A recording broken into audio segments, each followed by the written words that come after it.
Jaya Shri Krishna Chaitanya Prabhu Nityananda Shri Advaita Gadadhar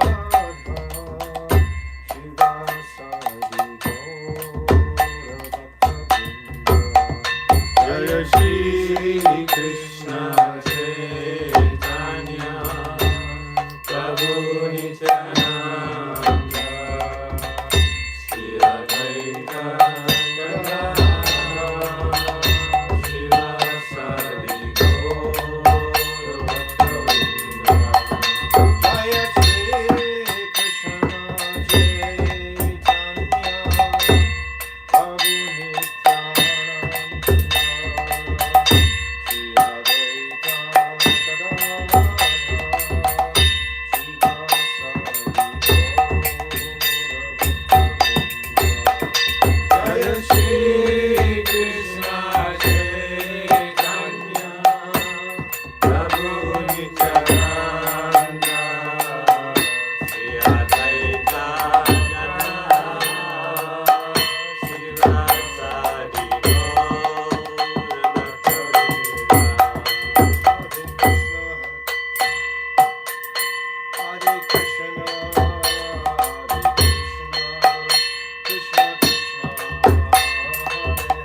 Radha Madan Mohan Ju ki jai, Jai. Satchinandana Gaura Hari ki jai, Jai. Nityananda Rai ki jai, Jai. Jai Nitya Lila Pravishta Om Asto Tarsdara Shishima, Srila Bhaktivedanta Narayan Goswami Maharaj ki jai, Jai. Jai Nitya Lila Pravishta Om Asto Tarsdara Shishima, Srila Bhaktivedanta Swami Srila Prabhupada ki jai, Jai. Jai Nitya Lila Pravishta Om Asto Tarsdara Shishima, Srila Bhakti Pragyan Keshav Goswami Maharaj ki jai, Jai. Jai Jagat Guru Nitya Lila Pravishta Om Astotaras Shishimat Shila Bhakti Siddhanta Saraswati Goswami Prabhupada ki jai, Jai. Jai Mahabhagavat Shila Gaura Kishore Das Babaji Maharaj ki jai, Jai Jai. Satyam Goswami Shila Satchidananda Bhakti Vinod Thakur ki jai, Jai. Jai Vaishnav Sarvabhauma Jagannath Das Babaji Maharaj ki jai, Jai. Jai Shila Baladev Vidyabhushan Gaudi Varandaracharya ki jai, Jai. Shila Vishnav Chakravarti Thakur ki jai, Jai. Shyamananda Narottam Srinivas Prabhu ki jai, Jai. Srila Krishnadas Kaviraj Goswami ki jai, Jai. Shri Rup Sanatan, Shri Bhakta Raghunath, Shri Jiva Gopal, Pardasa Raghunath, Sat Goswami Prabhu's ki jai, Jai. Swarup Damodar Rai Ramananda Gauda Prasad ki jai, Namacharya Srila Haridas Thakur ki jai, Prem Sika Holsi Krishna Chaitanya Prabhu Nityananda Shri Advaita Gadadhar, Shri Vasadi Shri Gauda Bhakta Vrinda ki jai, Shri Radha Krishna Gopinath Shambhakund Radha Kund Giri Govardhana ki jai, Vrindavan Dham ki jai, Navadvip Dham ki jai, Ganga Muni ki jai, Harihat Mridanga ki jai, Sankirtan Yagya ki jai, Namacha ki jai, Gurdhara Srimad Bhagavatam ki jai, Jagannath Baladev Subhadra Sudarshan Chakra ki jai, Dashinadev Bhagavan ki jai, Srila Bhakti Vinod Thakur ki jai, Ananta Kota Vaishnava Vrinda ki jai, Gaura Premanandi Hari Om Bhagina Timirandasya Gyananjala Shalakaya Chakshu Unmilitam Jena Tasmai Shri Guruve Namaha Guruve Gaurachandraya Radhikaya Tadalaya Krishnaya Krishna Bhaktaya Tarvataya Namo Namaha Yam Prabhajantam Anapekyam Apekti Krityam Vaipayino Viraha Katara Ajuvava Putre Titam Mayata Yotaravo Vinidustam Sarabhutam Vidimunamatoshmi. I first of all offer millions and millions of Dandava pranams unto the lotus feet of my most beloved Gurudev, Nitya Lila Pravishta Om Astotaras Shishimad Shila Bhakti Vedanta Narayan Goswami Maharaj. And the same again, millions and millions of times unto the lotus feet of our beloved Nitya Lila Pravishta Om Astotaras Shishimad Shila Bhakti Vedanta Swami Shila Prabhupada. And the same again unto Namo Bhakti Vinodaya Satchidanandanamine Gauda Shakti Swarupaya Upanudavayate, our beloved Srila Bhakti Vinod Thakur, and all the Upanuga Guru Vargya, and all the Vaishnava and Vaishnavi devotees of the Lord, my Dandavat pranams to everyone. So, continuing with our Jaiva Dharma,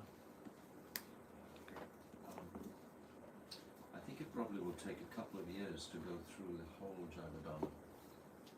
So we'll see how far we can progress. Up to the first one. Okay, Fal Shruti again, just to make our platform here. Dharma Nama Chale Bhagavata Kahe Sabha Paripurna Chale. As indicated in Srimad Bhagavatam, first canto, first chapter, second shloka, all the philosophies on the earth that are celebrated as dharma are utterly deceptive. Why? Because they're mimetic. They're not relating to the soul. They're relating to the external aspect, like Varnashram, for example. They're relating to their vyavaharik. They're not paramatic. The paramatic purusart is prem. That's about the soul. These other dharma, karma, artha, moksha, etc. is relating to the body and the mind. Moksha, liberation. It's the mind. Chala dharma charikare satya dharma mati chaturvarga tyaji dhara nitya prema gati. One should completely abandon such deceptive dharmas and observe his mind in true dharma. In other words, one should give up the fourfold goals of material life, dharma, artha, kama, moksha, and aspire solely for the ultimate destination of Nitya It's Prem. a huge revolution of consciousness for the general devotee, particularly here in India, who's been brought up with these precepts. This is the main goal of life. And we were saying yesterday, Vyasadeva, he was actually propagating this initially. Karma Kand and Gyan Kand, the goal being moksha, liberation, mukti. This is what we understand. But this purusartha, this prem, is so rare, and it was really only opened by Chaitanya Mahaprabhu, so we should feel most fortunate for this. Mitva mimamsa brahme nija jada buddhi nirvishesha brahma jnane nahe chitta shuddhi. Those who are deluded identify themselves with matter. That is their error. However, one cannot be purified of such delusion by endeavors for nirvishesh brahma jnana. So we understand that to purify the consciousness, we need to, first of all, purify our bodily existence. That's concerning matter. This is why Krishna has said at the end of Bhagavad Gita, Sarva Dharma Parityaja, Mamekam Sharanam Praja, etc. This is, an indirect goal of life, because first of all, purifying the bodily conception, bringing our consciousness at least to a sattvic place. We're in a very extraordinary, difficult situation for the consciousness of the conditioned soul.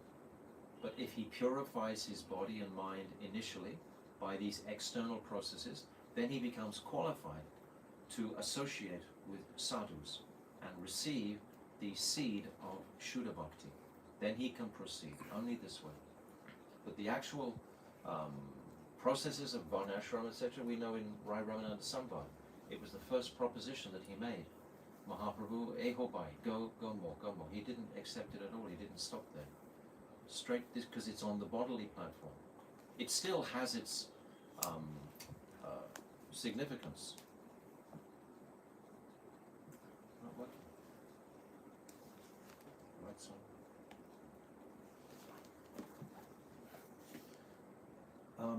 Okay. Yes, and if we get bewildered, we'll try to go for Nirvishesh Brahm. Ibitratahina hale nirvishesha hoy kala samutolya seha aprakrita noy. The Mayavadi thinks Sri Krishna to be subject to the limitations of time, such as birth and death, and considers that he is not transcendental. Thus, he rejects Sri Bhagavan's Vichitrata, astonishing characteristics, paraphernalia, qualities, and Leela. Through this vicious attempt, he is left with the philosophy of Nirvishesh Brahm. Nirvishesh Brahm is likened to moksha or mukti. It's practically the same, like that. Nirvishesh Brahm means the conception of just liberation without the relationship with Krishna, without that devotional sentiment. That's what it means, Nirvishesh Brahm. So how tragic for the conditioned soul to be denied that connection.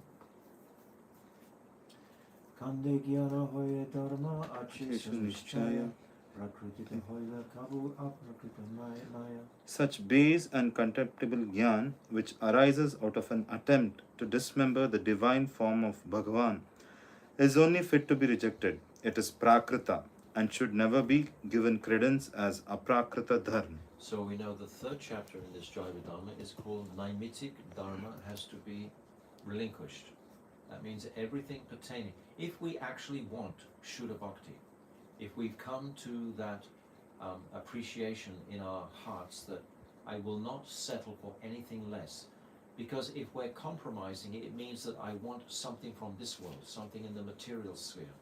If I want something in the material sphere, then of course I'm going to be hampered by various attachments that will grow around that activity.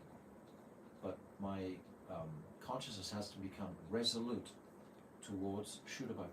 This is the purpose of all of these chapters, really delineating what is Shuddha Bhakti, what is Shuddha Bhakti, all the way through. And this Falshruti is it working? Maharaj, can you put it here? On the chadar. Huh? On the chadar. Can't understand why it's not working. Okay. We've come to the 19th chapter. I hope you can hear now. Is this thing that's plugged into the phone working? Usually has a light, no? No, mine, they're saying No, this is this one. clear. Only Maharaj. That piece. Cool. That. Yeah, they're saying mine is clear and audible. No, we have exchanged it, Maharaj. So you put it on your I chatar. did. On the channel. Yeah. Haribol. Is it clear now? Mm.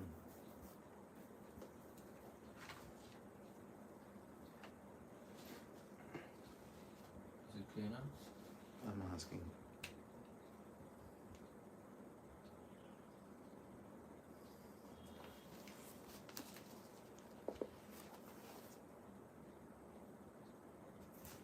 Just ask them. Is it clear? Yeah, they're saying it's better.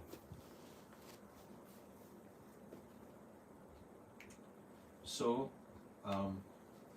Rajanath is going to ask, is there any stage of bhakti between sadhan bhakti and prema bhakti? So we've already discussed the 6 characteristics of bhakti. Kleshagni, Shubhada, Moksha, Lukhutakrit, Sudulabha, Sandra Ananda, Visheshatma, Krishna. Sri Krishna, Akashani Chasa. We've already discussed, but I've discussed it in relationship to these 3 stages. They cover these 3 stages. They set it up like that.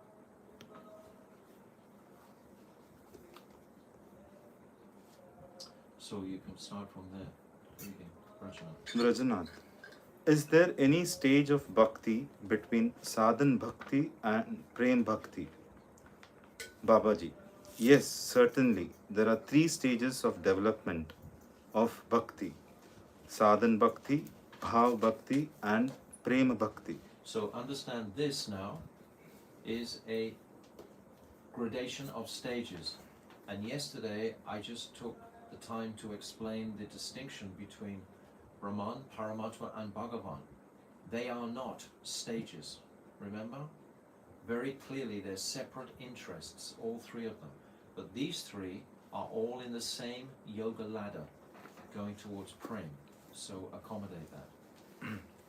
Rajanath, what are the characteristics of sadhan bhakti? Just a second.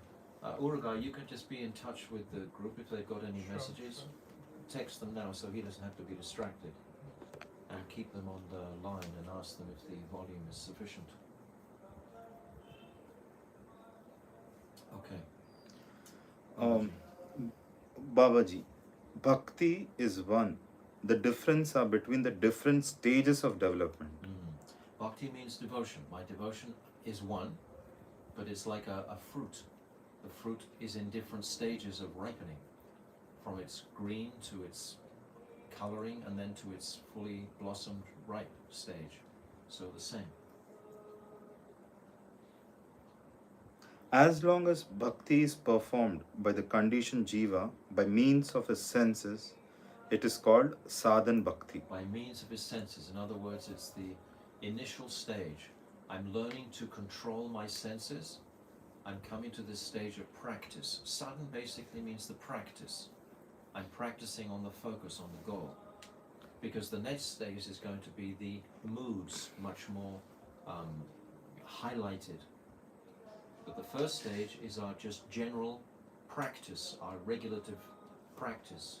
Morning prayers, etc., chanting, and all of our sadhan, which is somewhat external, right?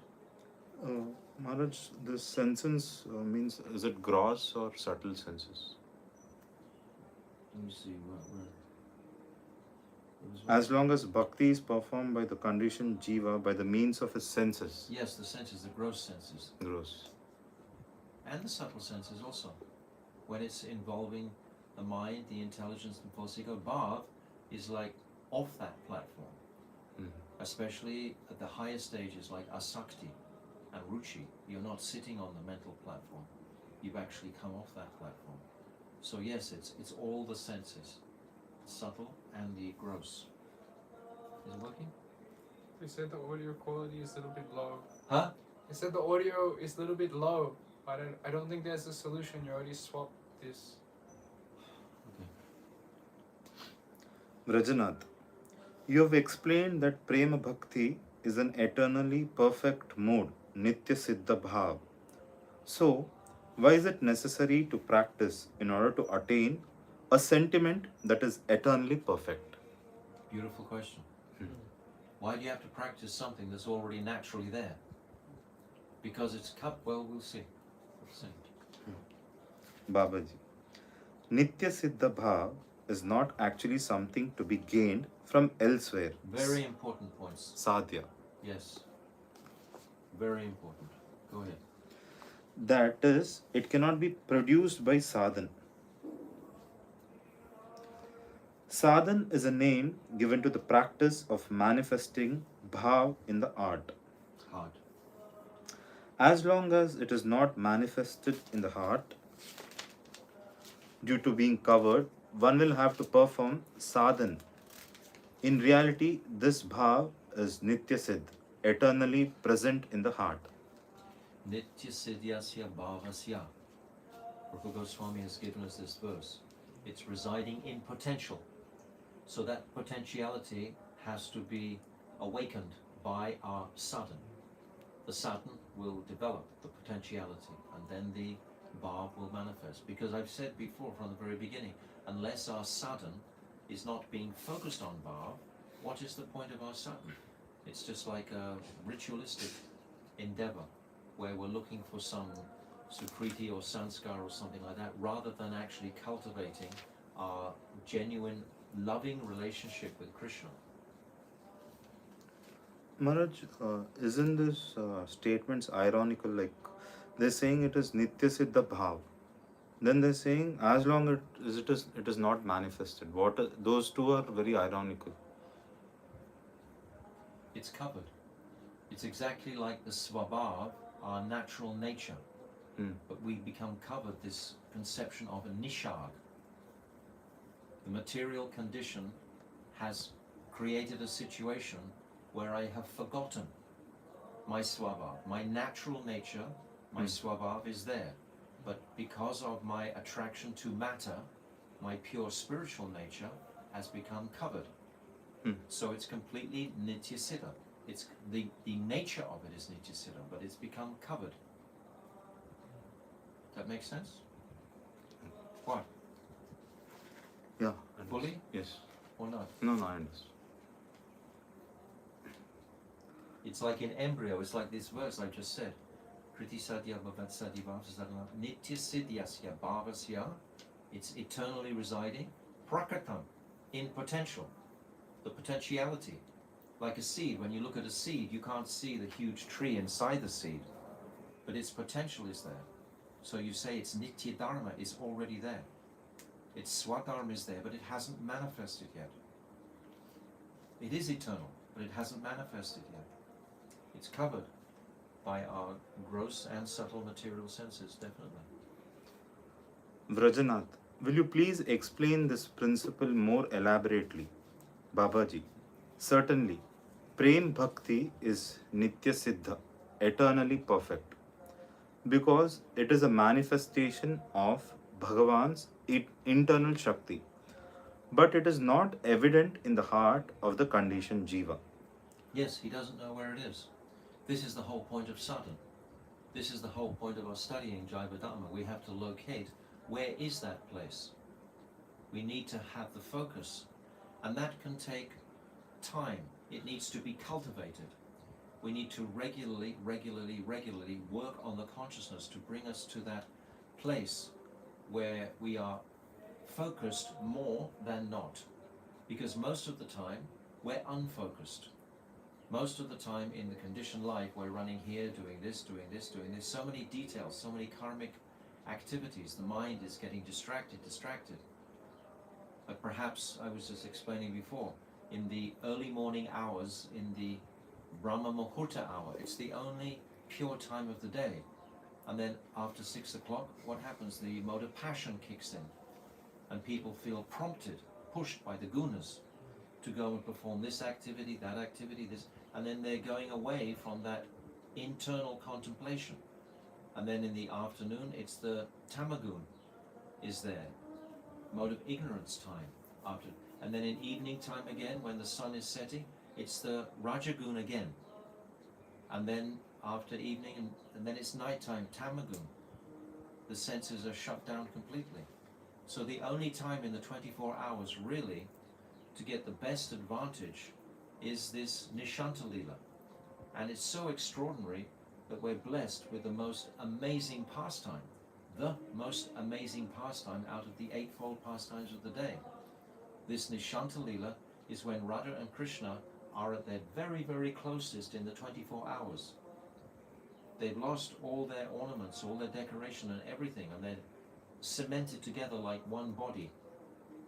But then they're going to have to separate. So the meeting and separation described in this particular Lila is the pinnacle of all the other praharas of the day, is this particular section. And this is the time when the devotee, he relishes this Nishantali from 3:30 till about 5:30. These hours in particular are the hours when we should regularly create that opportunity to connect with the most significant of all Radha and Krishna's pastime, because we're going to be influenced by the gunas attacking us, right, basically. If we haven't manifested sufficiently strong focus, then the mode of passion will be there. So this is the meaning of sadhan, that we're cultivating this. And when it becomes actually bhav later on, it will be explained that I'm able to sustain that mood from those early morning hours. I'm able to sustain it into the day and retain those same states of consciousness more often in the day. And gradually, as we get more mature in our practice, etc., then we begin to long for that period of bhav, of mood, of feeling that we experience in our sadhana, and we extend it more and more. So understand how it's built around us. But these, from 3:30 till 4:30, this Nishanta Lila, the contemplation in Bhajan Rahasya is described very, very beautifully. Bhaktivinoda Thakur. Mahesh, sorry to bother, but this audio is not good. Either this is not working, that's my suspicion. This thing is not Take it getting. out and put it in again. Otherwise, the other option is the reason they can hear is because his voice is going into the speaker and yours is far away. So if this doesn't work, we can flip the camera around. Yeah, and you can speak into the phone. Okay. Should I do that? Well, let's try what you know. No, you have to be in touch with someone on the phone so they know what the sound is. Oh. Now you have to look at yourself, but they'll be able to hear you better. Can you hear me better now? But Gokul is reading. Yeah, mine, I think it will. But you were reading and they Let's were hearing see. you because you were facing. Now Because you he's have to see. You have to see. Check with them. Ask them. I don't know why it's amazing, isn't it? Now they're saying it's good. Huh? Now it's good. Now it's good. I just want to share with you how remarkable it is. I'm trying to get this electronic system working.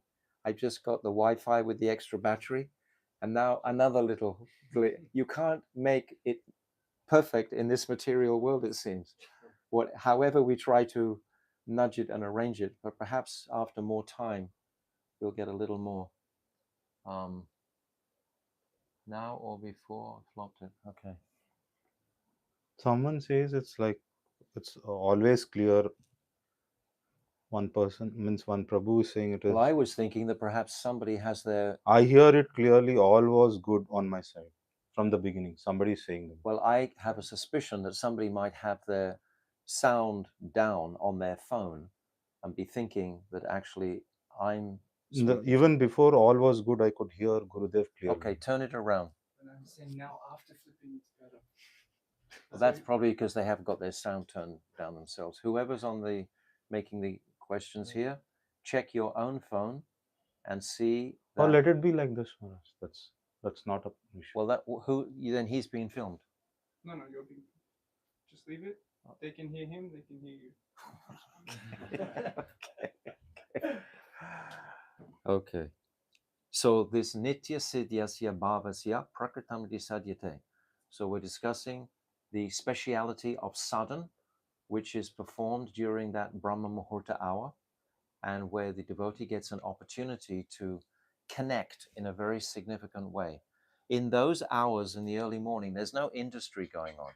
Everything in the atmosphere is quiet. You don't have to do your washing at that time of the day, etc. There's nothing disturbing the consciousness, But later on in the day, all of a sudden, I have to do this and I have to do that. We're pushed by the mode of passion. And then in the afternoon, perhaps we sleep something. And then in the evening, again, the mode of passion. This is why we chant the Gora Arti in the evening, to push away that mode of passion that is becoming prevalent. It's described in the third canto of the Bhagavatam that when the demons, they ravished they were chasing Lord Brahma for sex life in the third canto, 20th chapter. And Lord Brahma became disturbed and afraid, and he ran to Vishnu. What shall I do? What? And Vishnu told him, you drop that body. So he dropped that conception. And those demons, it's described, they ravished. That body that he dropped took on the form of a very beautiful woman. And the demons, they ravished her, it's described. And then it's described that that woman takes the form of Twilight, a very passionate being, Twilight. Like we see on the evening in the Western world in particular, when people have finished their work, they're out on the street and they're hell-bent on finding some pleasure. We should see this clearly, these modes that are going through the 24 hours of the day. And then we will appreciate more this Nishanta Lila and the speciality of that time in the day, and never miss that point. So we should see these distinctions. And this sadhan is best. It's going to be most progressive during that time, of course. Okay, start from the beginning. Certainly, Prema Bhakti is Nitya Siddha, eternally perfect. Because it is a manifestation of Bhagavan's internal Shakti. Yes, so it must be eternal. But it is not evident in the heart of the conditioned jiva. No, it's covered. Spiritual practice, sadhana, consists of the efforts of body, mind, and speech to make it appear in the heart. Very simple. Bhaktivinoda Thakur is so explicit, very simple. Go ahead. As long as bhav is not actually attained during the period of sadhan, it is considered a sentiment that is achieved by practice. Therefore, my Gurudev has explained this sentiment is like zero, really, where if our focus is not on bhav, if we're just chanting without understanding what is bhav, without knowing about bhav, this will be explained in the 22nd chapter. If we don't really know what is this bhav, then what is the purpose? It's just like a ritual. Okay. As long as bhav is not actually Attained during the period of sadhan, it is considered a sentiment that is achieved by practice. But that means it's not something that's manifesting from the heart. It's just like um, the conditioned mind is overlaying that. He's covering that. how about in a sadhak's life, this bhav will he be able to recognize it, or it should be through a guru that he is? Of course, Guru is guiding, and who is our principal Guru is Chaitanya Mahaprabhu, is our Bhajan Shiksha Guru. So all of his writings, all of his teachings rather, under the guidance of Srila Rupa Goswami are indicating that nature of bhav. It's all coming from our teachings. The teachings will indicate where is this bhav. And then during our sadhana practice, we are contemplating and remembering. Principally, we're remembering the pastimes. And it's described there's two types of remembrances. There's mantra mayi upasana. This is meditating on one singular pastime. And then swamasiki upasana, when many pastimes tumble through the consciousness at the same time. So this is considered higher. So this is the start. We described this the other day.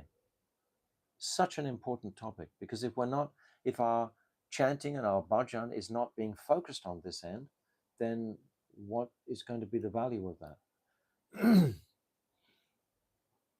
As long as bhav, As long as bhav is not actually attained during the period of sadhana, it is considered a sentiment that is achieved by practice.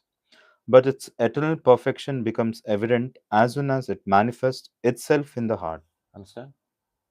I think we all have to just understand that ourselves. You can't explain it. I mean, when you have realization of it, then you understand it. Rajanath, what is the distinguishing characteristic feature of sadhana? Beautiful.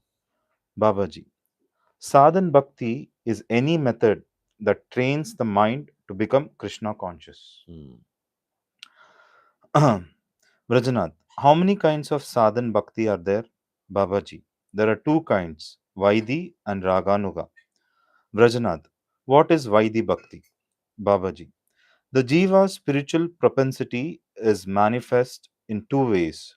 The regulations found in the codes of Shastras are called Vidhi, and the inclination that has its origin in this Vidhi is called Vaidi Pravritti, the tendency to follow Shastras. This is actually motivated by fear. We'll discuss. Go on. And bhakti that is caused by the discipline of Shastra is called Vaidi Bhakti because it has its origin in Vaidi Pravritti. Yes. When you're following out of, we sometimes say duty, but duty is also like fear, like it's described in the Bhagavatam, that the sun rides its orbit out of duty, that the rain falls out of duty, that fire incinerates out of duty. But you can understand that duty to be like fear. It's doing it out of what's propelling it is fear of not getting the fruit, and fearful if I don't chant, any realization may go away. So it's tempered with this mood of uncertainty and fear, like as if I am the controller. What's that? Vayam dvitiya vinibhyashitam syat isat upatasya viparayo shmiti. This is saying that fear develops by material absorption. So if my sadhan is not matured sufficiently, it's in a more material condition. And if it's being guided singularly by fear, then how will this bhav easily manifest? It's a journey. It's a really journey of the consciousness to come to this spontaneous platform. We'll read on. Vrajanath, I will inquire about the characteristics of spontaneous attraction, rag, a little later. Now, will you kindly describe the characteristics of Vidhi? Okay. I was going to describe more about Rag, but Bhaktivinoda Thakur is not going to do it here yet, so I won't. Babaji, the Shastras have prescribed regulative duties called Vidhi and have prohibited certain forbidden activities, Nished. The prescribed duty, Vaida Dharma, for the Jivas is to follow all the regulations and to avoid all the prohibited activities. Understand that it was the rishis and great sages of the past, out of their compassion, that they produced these rules and regulations for the wayward conditioned jivas to bring them into a path securely going like Varnashram. It's a system that if you carefully attend to it over many lifetimes, then eventually you come to a point where you're eligible to inquire about Shuddha Bhakti. So these rules and regulations are all given for us to support our bhakti. If we flagrantly ignore these rules and regulations and think that we don't need them, then this is greatly unfortunate. This will actually slow our progress. These rule, if every single rule, there's one little book on the market. It's called A Beautiful Way of Life. My friend, he's a pujari, and he was writing this book about all the rules and regulations within Archan. And I was telling him, don't present it in a harsh manner.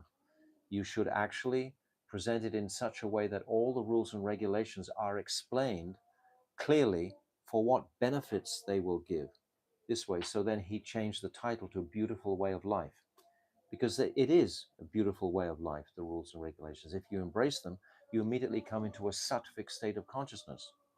But if you regularly go over the edges and compromise with those rules and regulations, then how are you going to find fortune in your sadhana? Like Ekadashis must be very, very strict, for then we can get the benefit from it. Following Janmastami Brat coming up on Thursday, we should be very, very strict about it. And then the benefit will actually manifest very easily. Of course, the principle of our following these brats is to come closer to Krishna in devotion. But that will also be supported by very carefully following the rules and regulations of those brats. Like now we're in Chatumasya. Previously it was Purushottam Vrat for a whole month. And if we take up different um, vrats during these months, then it can be so supportive for our bhakti. No doubt, no doubt. If we ignore it and think, oh, that's just, you know, what do you call, smarter, then we're denying ourselves an opportunity. Okay. The Shastras have prescribed, yes. The prescribed duty Vaidya Dharma for the Jivas is to follow all the regulations and to avoid all the prohibited activities. Mm. Brajanath, from your explanation, it seems as if Vaidya Dharma consists of the rules and regulation of all the Shastras. But the Jivas of Kali Yuga are weak and short lived, so they cannot study the prescriptions and prohibitions of all the Shastras and then ascertain Vaidya Dharma. Do the Shastras indicate how we can determine Vidhi Nished briefly and practically? Nice question. Babaji, it is written in Padma Puran 42.103 and Narada Pancharatra 4.2.23.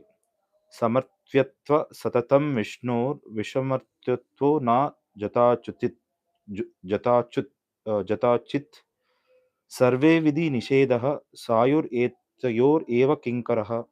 Always remember Vishnu and never forget him. All the other prohibitions and recommendations are servitors of these two instructions. Very simple. Prabhupada used to, Bhaktivedanta Swami Prabhupada used to quote this verse all the time. Shmartavya Shatatam Vishnu Vishmartavya Nakatuchit. That always remember Krishna and never forget Krishna. This is the principle. The principle. Try to um, make an impression in our lives. Every activity we're performing, we should be questioning, is this furthering my bhakti or not? Am I aware of my devotion to Krishna with this activity? Or am I aware of my own sensual pleasures that I'm going to get from this activity? Is it karma mishra bhakti? Or is it gyan mishra bhakti? What is shuddha bhakti? We've always got to, this is why all these explanations are being given. So someone who's awake, udita vivek, he will get this essence from here. The purport is that the arrangement of all the various kinds of vidhi and nished within the Shastras are based on these two basic sentences. Duty, vidhi is ascertained to be that which makes one constantly remember Bhagavan, and forbidden activities, nished, are those that make one forget him.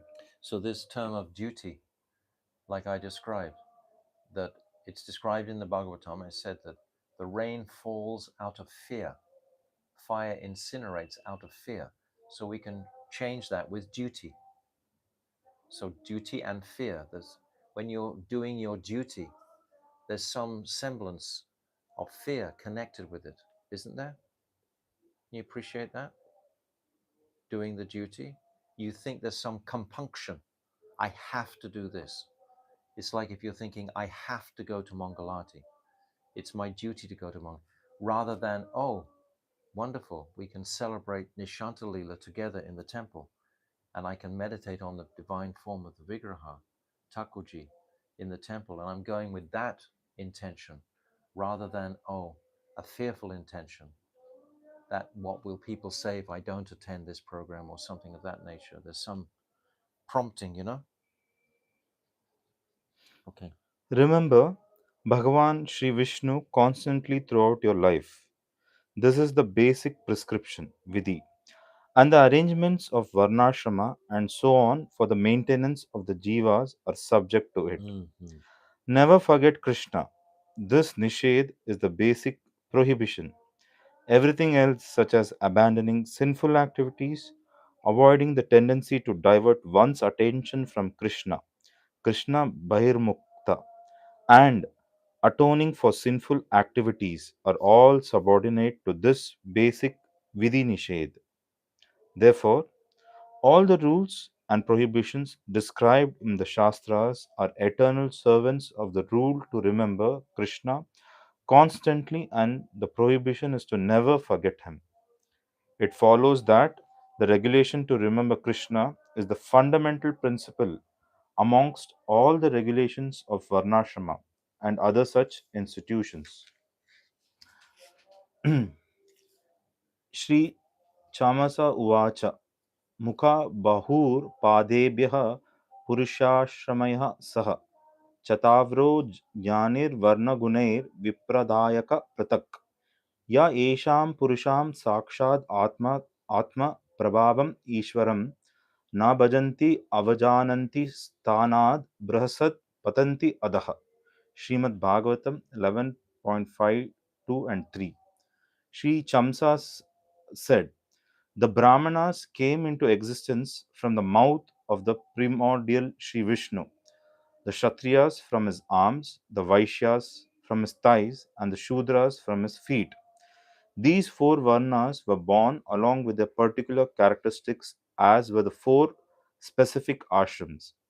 A person living amongst these Varnas and ashrams becomes intoxicated by his high social position, Varna, and spiritual position, Ashrama, Mm. and fails to worship his Ishtadev, Bhagavan Sri Vishnu, or even disrespects him. Such a person falls down from his position in the system of Varna and Ashrama, loses all his prestige, and takes birth in the lower species. Yes. There's pride in one's position in society because conditioned soul is always concerned for his various aspects of his reputation, etc. And when some success comes there, immediately it turns to pride in that person. Then all progress spiritually is blocked. As soon as that pride comes in, we see today the Brahmin caste generally are quite proud of their um, caste, and therefore they are considering that they know everything. That is a complete block. Then how can achintya bhava arise in the consciousness of someone who thinks they know everything? Achintya bhava means I'm aware that I don't know anything, exactly like a child. How wonderful that is. I've never seen that before in my life. If we deny ourselves that experience, you're denying yourself that splendor of achintya bhava. It's something very special. Actually, Bhaktivinoda Thakur, later on, he calls it a wow. When you're reading something, you go, wow, like that, wow. That's what he calls it. So we should look for 4 or 5 wows a day. If we're not getting those wow, and you can only have that wow when you're feeling that it's a new experience. You've never experienced it. But if you're of this conception, well, I'm knowing everything, then you won't have that wow. You understand? It's beautiful. Vrajanath, why doesn't everyone who follows the regulations of Varnashrama practice Krishna Bhakti? Hmm. Babaji. Srila Rupa Goswami explains that amongst all those who follow the regulations of Shastra, only those who develop faith in Bhakti are eligible to engage in Bhakti. It's very, very rare. Sudulabha. Kleshagni Subhada. Auspicious then Moksha Lughutakrit Sudulabha. This is very rare. We're talking about it now, perhaps we're living constantly in the association with devotees, but we should appreciate outside of this association that devotion to Krishna because it means you have to put Krishna before your selfish interests. It's very impossible to do without association. Impossible. So therefore, it's very rare. They are not attracted towards the regulations of material life, nor do they renounce material life. Because they're attached to it. Rather, they follow the ways of ordinary civilized life to maintain their livelihood and at the same time practice the sadhan of Shuddha Bhakti with faith. A civilized jiva becomes qualified to engage in bhakti as a result of sukriti accumulated in the course of many lives. There are three types of such faithful people: the Kanishta, neophyte, the Madhyama, intermediate bhakta, and the Uttama, highly exalted bhakta. Vrajanath, it is said in Bhagavad Gita that four kinds of people perform bhakti: Artha, Artata, those who are distressed; Jignasu, the inquisitive; Artharthi, those who desire wealth; and Jnanis, those who are searching for knowledge of the Absolute. What kind of bhakti are they qualified for? Hmm. Babaji, when they associate with saintly sadhus, their distress, their inquisitiveness, their desire for wealth, and their desire for knowledge are removed, and they develop faith in unalloyed devotional service. Then they immediately become qualified for engaging in bhakti. The prominent examples of this are Gajendra, Shaunaka, and other rishis in Naimisharanya, Dhruva, and the four Kumaras, respectively. Hmm. Rajanath, do devotees attain liberation at all? Babaji, there are five kinds of liberation: Salokya, to live on the same planet as Bhagavan; Sashti, to have the same opulences as Bhagavan; Samipya, to have constant association with Bhagavan; Sarupya, to obtain bodily features similar to Bhagavan's; and Sayujya, to become one with Bhagavan. Bhaktas of Sri Krishna do not accept Sayujya Mukti at any cost because it is blatantly opposed to the principles of Bhakti. Hmm. Salokya, Sashti, Samipya, and Sarupya are not fully opposed to Bhakti, but they still retain some adverse elements.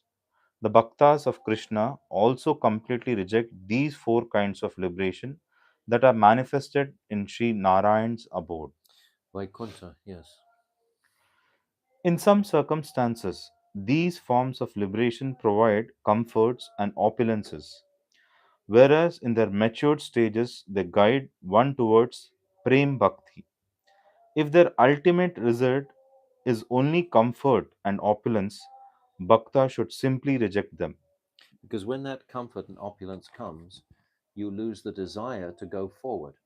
If that was what your goal was, if that's what you wanted, if it comes to you, then you think, oh, now everything is okay, I won't go any forward. So that's the danger of that. What to speak of liberation? Even Narayan's prasad does not appeal to the unalloyed bhaktas of Sri Krishna. Sri Narayan and Sri Krishna have the same fundamental form and nature, Swarupa, from the point of view of Siddhanta, but from the point of view of Ras, Sri Krishna's super excellent glory is an eternal fact. So this is a huge distinction between Vaikuntha and Goloka Vrindavan, or Krishna, Brajendralanda and Shamsundra. And knowing in Vaikuntha, for example, 2.5 rasas are prominent. In Goloka, 12 rasas are there. So this is called education. If we don't have this education, if someone is from a Brahmin family, for example, and just hearing these precepts about Vaikuntha and the four types of liberation, then perhaps he'll be attracted.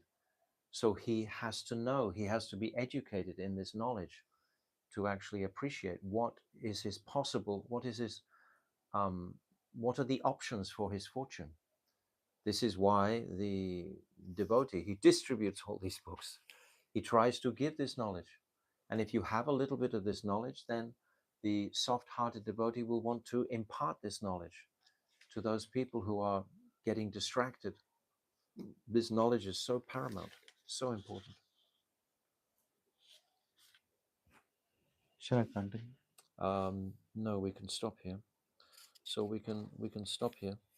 So we're getting the picture about sadhan bhakti and what is Vaidhi bhakti or Vidhi bhakti that's described here. And Bhaktivinoda Thakur is not touching on rag marg at this point. So these are very powerful statements that he's giving closely. If we're on this platform of Vidhi bhakti, we probably wouldn't be in Chaitanya Mahaprabhu's mission. This mission of Mahaprabhu is very clearly focused on rag. Why did Mahaprabhu come? Prem Ras Nirese Korideshvada. Rag Mag Bhakti Loka. He's come to give rag. This is why he's come. So if you're in this association of Mahaprabhu's associates, Mahaprabhu's teachings, then you're practically guaranteed to be inclined towards Raganuga Bhakti. But it must be taught, it must be encouraged, it must be put on the front burner, so to speak. We must move in that direction, because otherwise we'll drop back into moksha, just wanting liberation. This material world is a place of suffering for everyone. Everyone is struggling. So naturally the feelings of wanting to be relieved from that suffering will rise in the heart. But this is not the goal. So Bhaktivinoda Thakur is cutting. He starts from the Falshruti all the way through, cutting these material misconceptions. So Jaiva Dharma ki jai. Yeah. So, we're on to page 442 tomorrow. Okay, thank you very much. Jai Shri Bhaktivinoda Thakur ki jai. Gopandi Vanshakalpatarubhyascha Kripa Sindhaveva cha Patitanam Bhavanebhyo Vaishnave Vyo Namaha.